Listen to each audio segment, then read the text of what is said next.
बल्कि पूरे ब्रह्मांड की चेतना को नमन कर रहे होते हैं। शिवलिंग केवल शिव का प्रतीक नहीं, वह एक ऐसा दिव्य केंद्र है जहां शिव, शक्ति और उनके अनेक रूप एक साथ समाहित होते हैं।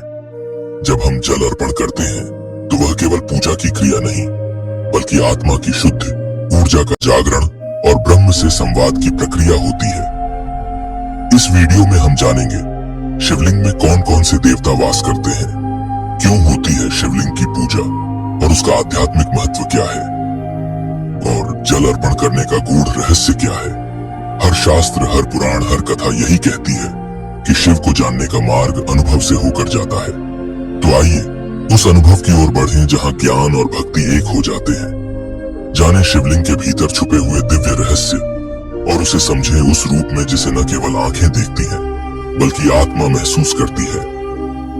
अगर आपने इस वीडियो का पहला भाग अब तक नहीं देखा है तो ऊपर दिए गए लिंक पर क्लिक करके पहले उसे जरूर देखें, और अगर आपने अभी तक इस चैनल को सब्सक्राइब नहीं किया है तो कृपया सब्सक्राइब जरूर करें ताकि आपको हर नए वीडियो का नोटिफिकेशन समय पर मिल सके। आइए जानते हैं शिवलिंग में कौन कौन से देवता निवास करते हैं और क्यों यह केवल शिव का प्रतीक नहीं बल्कि समस्त ब्रह्मांडीय शक्तियों का केंद्र माना जाता है। जब हम मंदिर में शिवलिंग के सामने खड़े होते हैं तो हमारी आंखें केवल एक गोलाकार पत्थर को नहीं देखती बल्कि एक ऐसी दिव्य संरचना को नमन करती है जिसमें शिव, शक्ति, ब्रह्मा, विष्णु, गणेश, कार्तिकेय, सूर्य, चंद्रमा और नवग्रहों तक सभी की ऊर्जाएं समाहित होती हैं। शास्त्रों में वर्णन आता है कि शिवलिंग का ऊपरी गोल भाग, जिसे हम लिंगम कहते हैं, वह स्वयं शिव की परम चेतना का प्रतीक है। यह वह बिंदु है जहां कोई आकार नहीं, कोई गुण नहीं, केवल मौन, केवल ब्रह्म है। वहीं उसके नीचे स्थित आधार, जिसे पीठिका या योनिपीठ कहा जाता है, शक्ति का रूप है, वही पार्वती, जिससे सृष्टि की क्रिया आरंभ होती है। शिव और शक्ति का यह मिलन ही जीवन की मूल ऊर्जा को जन्म देता है। लेकिन शिवलिंग की संरचना यहीं तक सीमित नहीं। कई पुराणों में कहा गया है कि शिवलिंग का आधार ब्रह्मा की रचना शक्ति का प्रतीक है, और गहराई में जहां हमारी दृष्टि नहीं जाती वहां विष्णु की पालक शक्ति विद्यमान रहती है। इस प्रकार शिवलिंग न केवल सृजन और संहार बल्कि पालन की भी त्रिपदी शक्ति को समेटे होता है। शिवलिंग के चारों ओर सूक्ष्म रूप में गणेश और कार्तिकेय की उपस्थिति मानी जाती है। वे ऊर्जा के द्वारपाल हैं, संतुलन बनाए रखते हैं और भक्त की साधना को सफल बनाते हैं। साथ ही नवग्रह, जो हमारे जीवन के प्रत्येक पक्ष को प्रभावित करते हैं, वे भी शिवलिंग के चारों दिशाओं में विद्यमान होते हैं। यही कारण है कि शिवलिंग की पूजा मात्र एक देवता की उपासना नहीं बल्कि समग्र ब्रह्मांड के तत्वों को संतुलित करने की प्रक्रिया होती है। जब एक भक्त श्रद्धा से जल, दूध, घी या पंचामृत अर्पित करता है तो वह केवल शिव को नहीं बल्कि समस्त देव शक्तियों को संतुलन में लाने का कर्म कर रहा होता है। शिवलिंग एक ऐसा अद्भुत केंद्र है जहां सभी देवता एक होकर एक ही चेतना में विलीन हो जाते हैं। इसलिए शिवलिंग की पूजा परमात्मा की पूजा से कहीं अधिक है। यह उस अनंत सत्ता की उपासना है जो हमारे भीतर भी धड़कती है और पूरे ब्रह्मांड में भी। आइए जानते हैं शिवलिंग की पूजा क्यों की जाती है। यह प्रश्न जितना साधारण लगता है, उत्तर उतना ही गहरा और आत्मा को छू लेने वाला है। शिवलिंग की पूजा केवल एक धार्मिक परंपरा नहीं, यह आत्मा और परमात्मा के बीच का संवाद है। यह वह क्षण होता है जब हम संसार की ऊहापोह से हटकर स्वयं से मिलते हैं, अपने भीतर के मौन शिव से। शिवलिंग की पूजा इसलिए की जाती है क्योंकि वह साकार रूप में उस निर्गुण ब्रह्म का प्रतीक है जिसे आंखों से देखा नहीं जा सकता लेकिन अनुभव किया जा सकता है। वह लिंग जो निराकार को आकार देता है, वह बिंदु जहां चेतना स्थिर होती है, वह केंद्र जहां से ध्यान उठता है और ऊर्जा प्रवाहित होती है, यही है शिवलिंग। जब कोई साधक श्रद्धा और भक्ति से शिवलिंग के सामने बैठता है, जब उसका मन भटकाव से हटकर केवल शिव पर टिकता है, तब शिवलिंग ध्यान का केंद्र बन जाता है। उस क्षण एक साधारण मन भी ध्यान की ऊंचाइयों को छूने लगता है।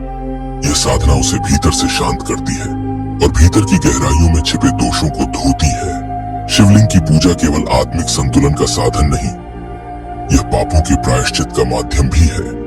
पुराणों में कहा गया है कि जो व्यक्ति मन, वचन और कर्म से शिवलिंग की पूजा करता है, वह अपने जीवन के साथ साथ पिछले जन्मों के कर्मों से भी मुक्त हो सकता है।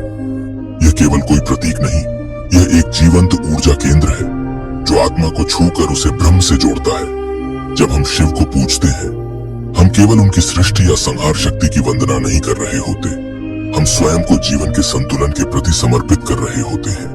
क्योंकि शिव केवल विनाश नहीं, वे उस सृजन की भी शुरुआत है जो हर अंत के बाद आता है। जब हम शिवलिंग की परिक्रमा करते हैं, जब उस पर जल चढ़ाते हैं, तो हम यह स्वीकार कर रहे होते हैं कि जीवन निरंतर प्रवाह है, जहां हर गिरावट एक नई शुरुआत की नींव है। और फिर आता है वह भाव जहां मैं समाप्त होता है और वह शुरू होता है, जहां साधक और ईश्वर में कोई भेद नहीं रह जाता, केवल एक ही अनुभूति बचती है, मैं शिव हूं।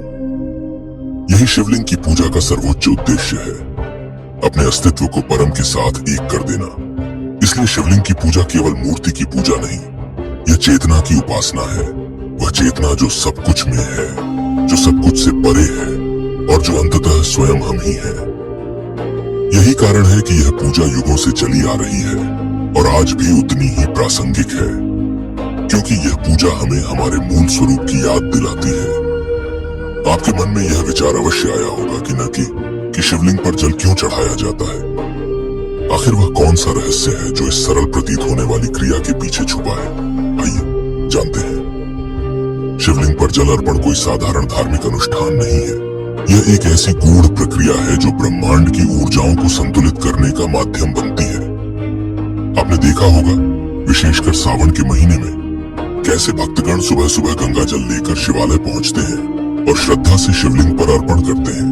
यह दृश्य जितना भावुक होता है, उतना ही गहन उसका आध्यात्मिक आधार भी होता है। शिव वह अग्नि का स्वरूप है, उनका तेज इतना प्रबल है कि संपूर्ण सृष्टि उसी से प्रकाशित होती है। किंतु यह अग्नि जब असंतुलित होती है तो विनाशकारी हो जाती है। जल उस अग्नि को संतुलित करता है। यही कारण है कि शिवलिंग पर जल चढ़ाने की परंपरा सदियों से चली आ रही है। यह केवल शिव को शांत करने की क्रिया नहीं, बल्कि यह उस ब्रह्मांडीय संतुलन का प्रतीक है जो सृष्टि को स्थिर रखता है। जब कोई भक्त अपने दोनों हाथों में जल भरकर ध्यान पूर्वक शिव को अर्पित करता है, तब वह केवल एक पवित्र जलधारा नहीं बहा रहा होता, वह अपने भीतर के ताप, अपने विकार, अपनी कुंठाएं, अपने अहंकार को भी उस जल के साथ बहा देता है। यह शुद्धि की प्रक्रिया है, मानसिक, आत्मिक और ऊर्जात्मक। और यह केवल मन या शरीर की बात नहीं, यह संपूर्ण प्रकृति के साथ संवाद है। जल पंचतत्वों में से एक है। जब हम शिवलिंग पर जल चढ़ाते हैं तो यह एक संकेत होता है कि हम अपने अस्तित्व को पृथ्वी, जल, अग्नि, वायु और आकाश, इन 5 तत्वों के माध्यम से समर्पित कर रहे हैं। यह संपूर्ण आत्मसमर्पण का भाव है। शास्त्रों में कहा गया है कि जब कोई भक्त शुद्ध मन से शिवलिंग पर जल अर्पित करता है तो उसी क्षण उसके पाप जल की बूंदों की तरह बह जाते हैं। यह प्रक्रिया जितनी सरल दिखाई देती है, उतनी ही गहरी है, क्योंकि इसमें केवल हाथ नहीं लगते, हृदय जुड़ता है। हर बूंद जो शिवलिंग से टकराती है, वह हमारी भावनाओं की भाषा होती है, एक मौन प्रार्थना जो बिना बोले भी शिव तक पहुंच जाती है।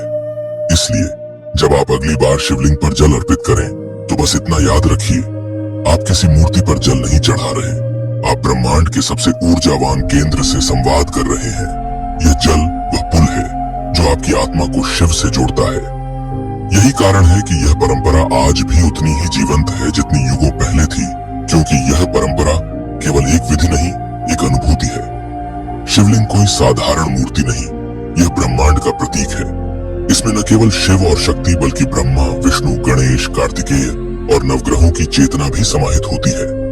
जब हम शिवलिंग की पूजा करते हैं तो हम एक ही साथ अनेक देवताओं की आराधना कर रहे होते हैं। यह ज्ञान कोई कथा नहीं, यह अनुभव है, और यह अनुभव तभी पूर्ण होता है जब हम शिव को केवल पूजे नहीं, उन्हें अपने भीतर महसूस करें। अब प्रश्न आपसे, क्या आपने कभी शिवलिंग को इस दृष्टि से देखा है? अगर नहीं तो अगली बार जब आप शिवलिंग के सामने खड़े हों तो यह याद रखें, आप केवल एक पत्थर को नहीं, ब्रह्मांड के संपूर्ण ज्ञान को नमन कर रहे हैं। और अगर आपको यह विषय गहराई से जानने की इच्छा है तो क्या आप चाहते हैं पार्ट 3, जहां हम विस्तार से जानेंगे शिवलिंग से जुड़े रहस्यमयी रुद्राभिषेक, पंचामृत पूजन और चंद्र ऊर्जा का प्रभाव? तो कृपया नीचे कमेंट में लिखें, पार्ट 3 चाहिए। आपके सुझाव और समर्थन से ही यह आध्यात्मिक यात्रा आगे बढ़ेगी। शिव की कृपा आप पर सदैव बनी रहे। नमः शिवाय।